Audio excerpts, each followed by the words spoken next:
Michael Popok with a Trump on trial update. There's no other way to put this. David Pecker is killing Donald Trump on the stand today. His testimony that's fitting like a glove with the prosecutor's promises to the jury in their opening statement. Those were checks the prosecutors wrote that now David Pecker is cashing all against Donald Trump. Let me explain it for you right now in this hot take and breakdown. David Pecker, the lead witness, the first witness chosen by the prosecution, being led through his testimony by Josh Steinglass of the Manhattan DA's office. They chose Pecker for a reason. And it wasn't just to get under Donald Trump's skin, although it's obvious that that's happening by courtroom watchers in the room. David Pecker is the closest thing we have to a roadmap witness. As a trial lawyer, I'll tell you, giving the jury as witness number one a roadmap witness to explain the prosecution's theory of the case, to explain the themes, to knit and bind together all of the evidence is oh so important. Not every case has one. Sometimes you have to kind of knit one together from various witnesses. But David Pecker, who was there at the heart of the original agreement between friends, as David Pecker testified, the 25-minute, now fateful meeting in Trump Tower back in 2015, in which they created the catch and kill program, or as David Pecker said, much to the, I would think to the chagrin of the jury, especially the women on the jury, this was the women selling stories plan that benefited not the National Enquirer, for which David Pecker was the publisher. They didn't do it because they were making money off selling their tabloid down at the supermarket. They did it to help the Trump campaign. David Pecker made that point. If there's no other takeaway from the jury of what David Pecker says today in his testimony, in his roadmap, matching point by point the milestones in the prosecutor's case as presented in the opening statement, which of course gives newfound credibility and wind at the sail of the prosecution against Donald Trump. If nothing else is taken away from it, it's that there is a direct link between the campaign, benefiting the campaign by trying to catch and kill stories of sexual misconduct by Donald Trump and making sure it never sees the light of day. And because that's a campaign benefit, there you've got the second crime necessary to ratchet up the misdemeanor in New York for business record fraud into a felony. It converts it by a feat of alchemy from misdemeanor to felony when you have another crime, the second crime being benefiting the campaign, election interference / improper campaign contributions. And the heart of that, the linchpin of that testimony for David Pecker is Michael Cohen. Smart again by the prosecutors. They already told the jury that Michael Cohen is going to be a witness, that he's got some challenges as a witness because of his past, because of some crimes that he committed related to the Stormy Daniels affair. But they're now working to rehabilitate and bolster Michael Cohen's testimony on these particular points by having somebody like David Pecker up there corroborating point for point the things that Michael Cohen is about to tell them. Michael Cohen's probably weeks away from taking the stand, I would estimate. Before he even takes the stand, there'll be lots of this road work being done, this spade work being done by the prosecutor to prepare for the moment when Michael Cohen takes the stand. He'll already be having been corroborated by David Pecker. Pecker said Cohen, although not officially with the campaign for Donald Trump, and always said he wasn't officially with the campaign, was obviously doing the campaign's bidding.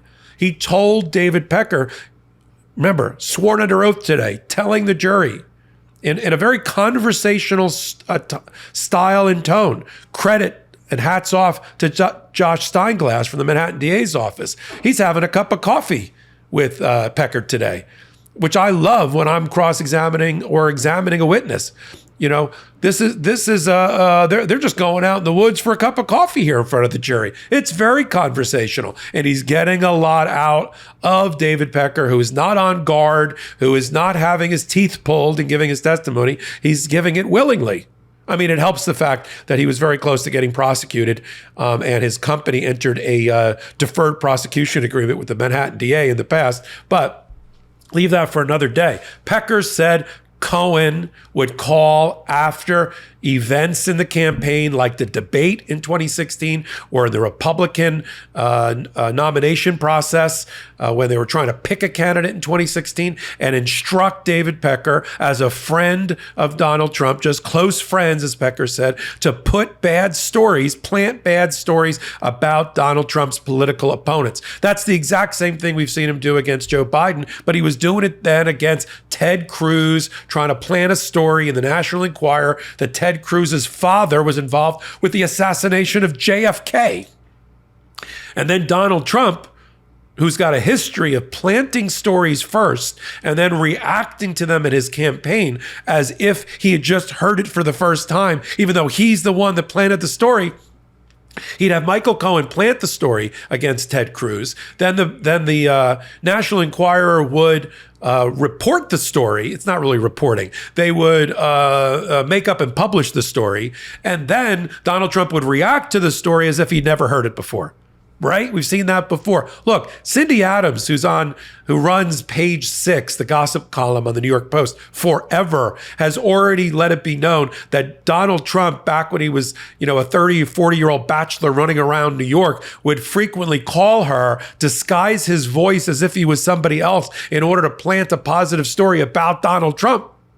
So this is his MO, right? He was doing this in his 30s and 40s. And now Pecker says he ties Michael Cohen directly to the campaign. Now he says, well, maybe Michael Cohen was doing it as a freelancer. Really? Michael Cohen just decided one day he was going to help Donald Trump out in the campaign? No.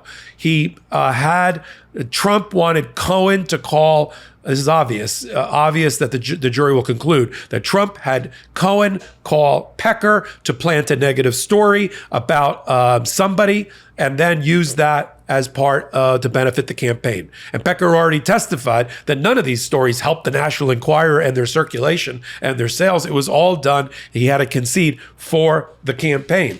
Proper sleep can increase focus, boost energy, and improve your mood. Introducing Beam's Dream Powder, a science-backed healthy hot cocoa for sleep.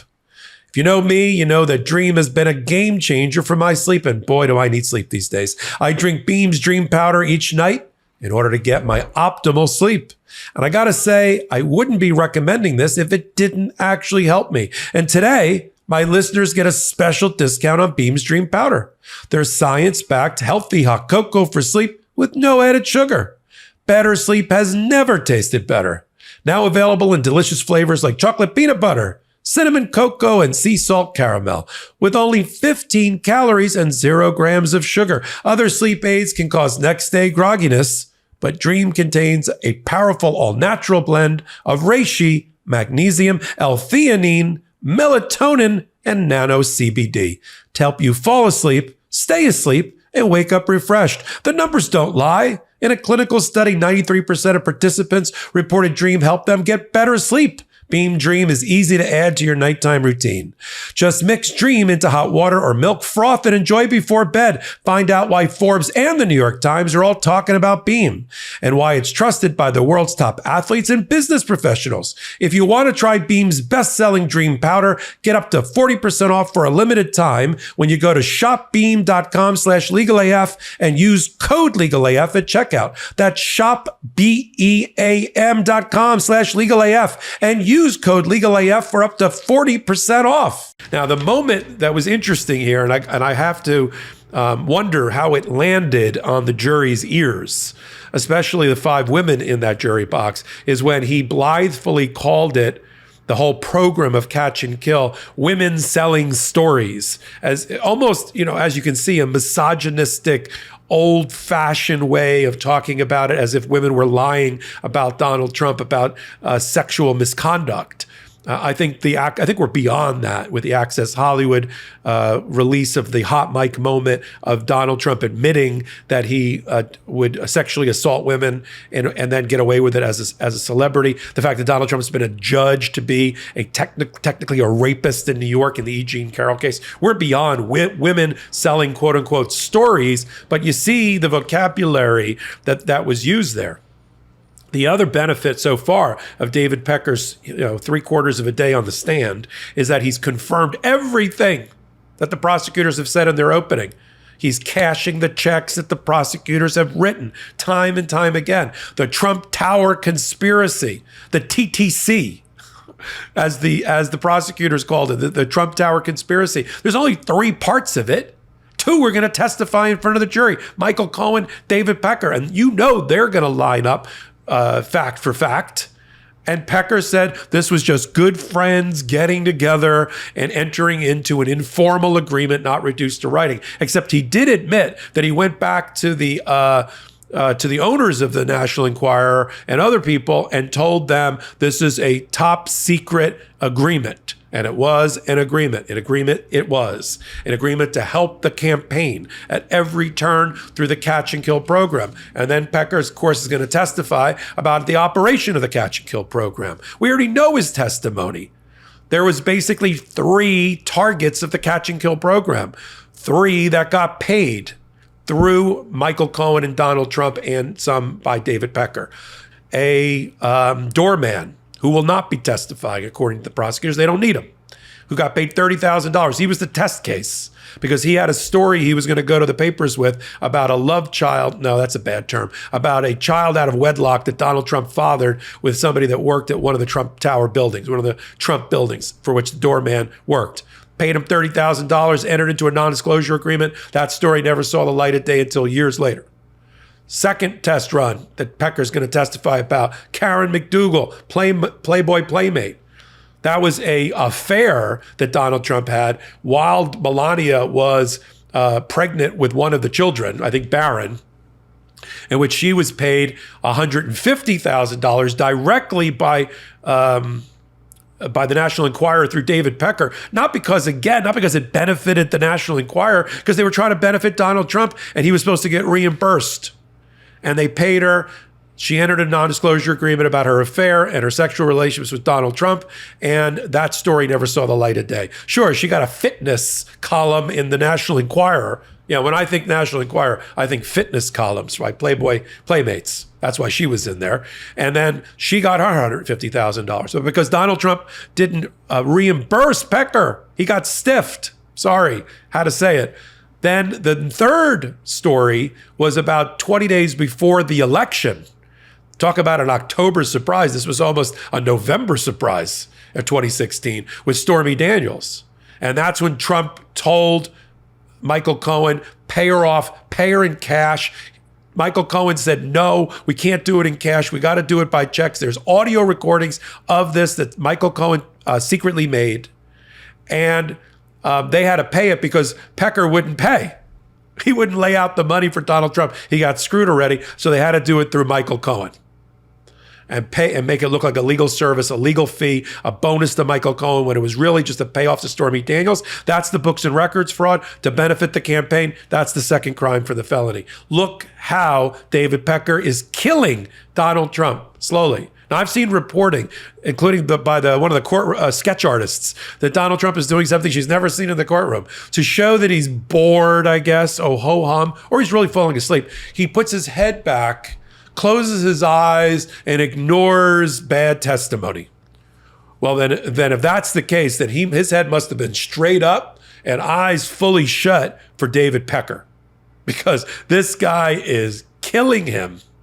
The lawyers know that for Donald Trump. Even if Donald Trump wants to act like, false bravado, whistling past the graveyard, nothing to see here. There's something to see here, and the jury's at rapt attention as we predicted. They are taking notes. They know that David Pecker is an important witness. They know he's the roadmap witness that binds it all together like glue, the prosecution's case, and they are listening. They are listening and taking notes. And as I've said before, as a trial lawyer, I'll tell you one thing about the American jury system.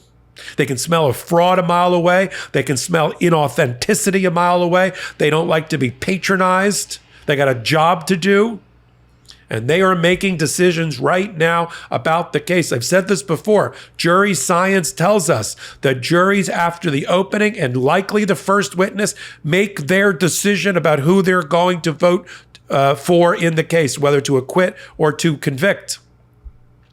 If you polled them now, which we're not allowed to do, and then you compared it to their final verdict in jury, despite 4 or 5 more weeks of testimony and evidence, it would match up. They are making their decision now. Donald Trump acts like they're not. He only wakes up when there's cross-examination or something his lawyers do.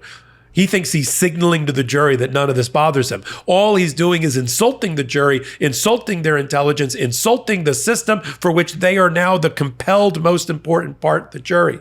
And they've got David Pecker leading them like a spirit guide through all of it. And you know who's racking up points with the jury in terms of credibility?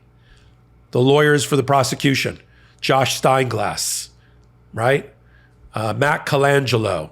Alvin Bragg's not trying the case, but he's in the courtroom. Those lawyers get tremendous credibility with the jury. They get a reservoir of goodwill. They'll be able to use it throughout the trial. The signal to the jury is we can trust these lawyers. They're not misleading us. They're telling us the truth. They're giving us the facts that we need in order to make our decision. That's a good thing. That's why when Todd Blanche is excoriated by Judge Merchan earlier today in the contempt hearing, and he said, "You are losing credibility fast with this court, Mr. Blanche." And for Mr. Merchan, for Judge Merchan to also tell Todd Blanche at another time earlier this morning, when he asked him a question, he said, "I'm going to look at the timing of when your client violated the gag order with his social media and reposting." And Blanche said, "Why does the timing matter?" And he said, "I asked the questions here. I'm the judge." This same blowing of credibility that the advocates are enjoying in front of Judge Merchan is happening in front of the jury. And every time the prosecutors make good on a promise they made in the opening statement, like David Pecker, right? Matching verbatim the promises made, that is a win for the prosecution. And they will be able to cash in those checks from the jury as this case proceeds. You want to follow this case? You know where to do it. Legal AF and on the MeidasTouch network. We do all sorts of things during the day to keep you updated about the trial of Donald Trump, the criminal trial of Donald Trump. We've got a pregame show. We've got a after the game show. We've got a during the game show. We've got Legal AF on Wednesdays and Saturdays to pull it all together, along with everything else going on at the intersection of law and politics, right here on this YouTube channel for MeidasTouch. Help them get to 3 million free subscribers. Join us on the audio podcast platform for Legal AF as well. And follow me, Michael Popok, wherever you get your podcast, and on the Legal AF playlists and Michael Popok playlists on the MeidasTouch YouTube channel. So until my next hot take, until my next Legal AF, this is Michael Popok reporting. Heary, Legal AF Law Breakdown is now in session. Go beyond the headlines and get a deep dive into the important legal concepts you need to know and we discuss every day on Legal AF. Exclusive content you won't find anywhere else, all for the price of a couple of cups of coffee. Join us at patreon.com/legalaf. That's patreon.com/legalaf.